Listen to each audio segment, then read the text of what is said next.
Bonjour et bienvenue dans ce podcast autour du thème de la fixation d'objectifs et de la motivation. Podcast que j'ai intitulé Tes objectifs sont-ils motivants? Alors pour un entrepreneur, on parlera de faire du chiffre d'affaires, du résultat. Pour un sportif, on parlera de monter sur un podium, d'obtenir un classement ou d'être sélectionné. La fixation d'objectifs a un impact direct sur la motivation. C'est même l'un des outils les plus importants.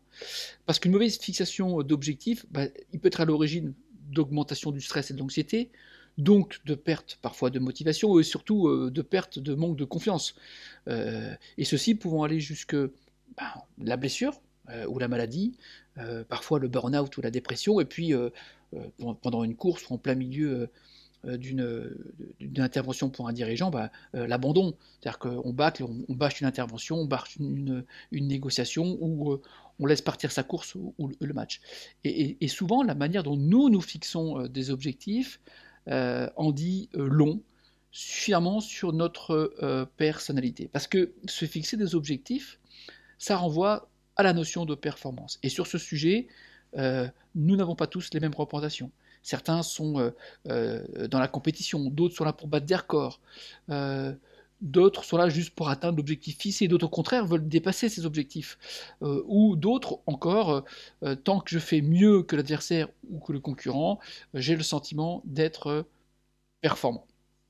Et donc, le piège principal que j'observe souvent au travers de l'accompagnement, que ce soit de sportifs et de dirigeants, c'est que beaucoup de nos objectifs sont articulés autour de l'atteinte d'un résultat.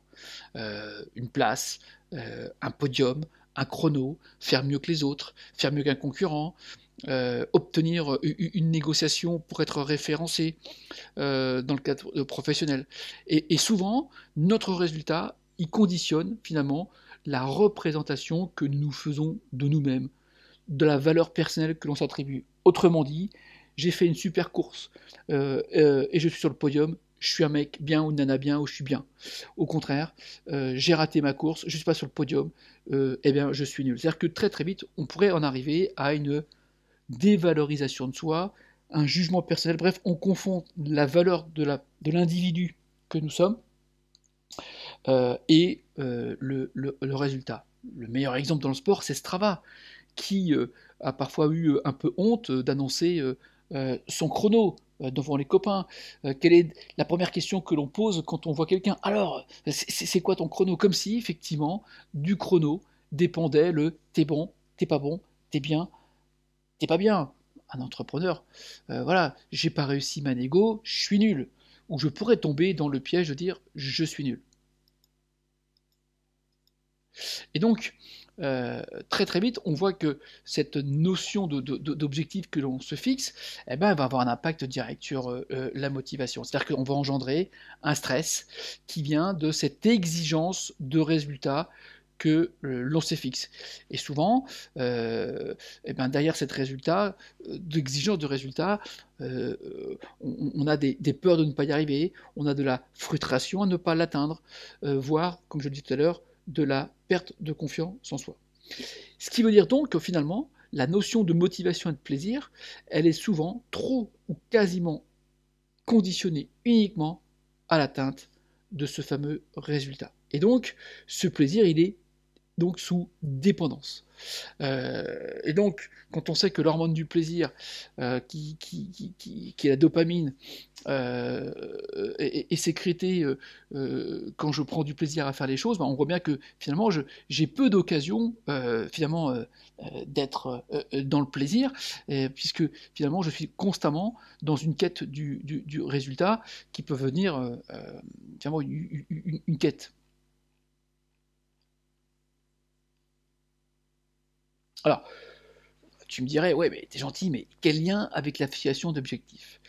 Euh, ben, la façon dont on pose ses objectifs, et si on est orienté que sur des objectifs de résultat, c'est-à-dire une place sur un podium, faire mieux que son adversaire, une médaille, une sélection, voire même dans certains cas le chrono d'une course, ou être le champion d'un championnat, eh bien le problème c'est que ces résultats ne dépendent pas que de moi et de moi seul. C'est-à-dire que je n'ai pas 100% la main sur l'atteinte de cet objectif de résultat.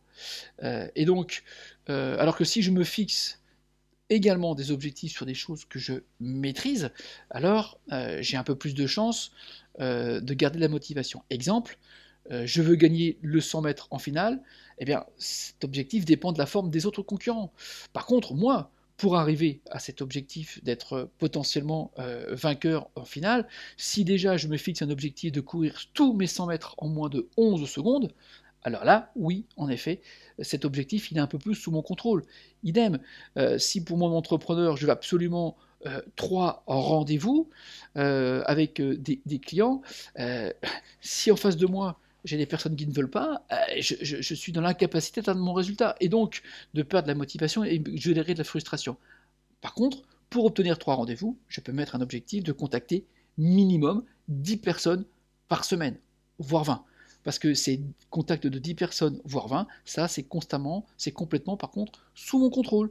Et donc là, je vais pouvoir mesurer la mise en œuvre de ma performance. Et ma performance, elle est conditionnée à ma capacité à mettre en œuvre des choses sur lesquelles j'ai la maîtrise, et non pas sur lesquelles je suis dépendant des autres. Voilà. Parce qu'un objectif que je ne maîtrise pas peut devenir extrêmement stressant. Et si c'est le seul objectif fixé et qui n'est pas atteint, alors bah, tu as bien compris, on est dans j'ai tout raté. Et si je rate tout, je suis un ou une, 3 petits points, c'est là où chacun, pour avoir son dialogue interne, peut tomber dans une forme de jugement ou d'évaluation. Voilà, donc retiens, attention de ne pas se mettre sur des objectifs uniquement de résultats, c'est-à-dire qui sont aussi conditionnés à d'autres personnes sur lesquelles je n'ai pas la maîtrise, mais plutôt se fixer aussi des objectifs qui sont un peu plus sous mon contrôle. Moi, je t'invite à faire un petit exercice, te poser 3 questions. Quand as-tu été performant pour la dernière fois et pourquoi? Et regarder justement si les critères de ton évaluation de ta performance sont des choses qui sont liées à des choses que tu maîtrises ou qui sont complètement dépendants de choses de toi. Qu'est-ce que tu te dis quand tu es performant? Voilà, est-ce que tu es capable du coup d'objectivement évaluer ta performance et tu te dis quoi quand tu es performant? Et inversement, qu'est-ce que tu te dis quand tu n'es pas performant? Et je t'invite à regarder ta capacité à peut-être être objectif quand tu n'as pas atteint ta performance, ou ta capacité à peut-être tomber inconsciemment d'une sorte de jugement de toi, ce qui ouvrira à ce travail finalement de dévalorisation, de démotivation que à la fois on engendre par un objectif trop ambitieux au moment de la fixation d'objectifs, et forcément qui est aussi généré par une frustration et donc une capacité à se dévaluer dans sa prestation.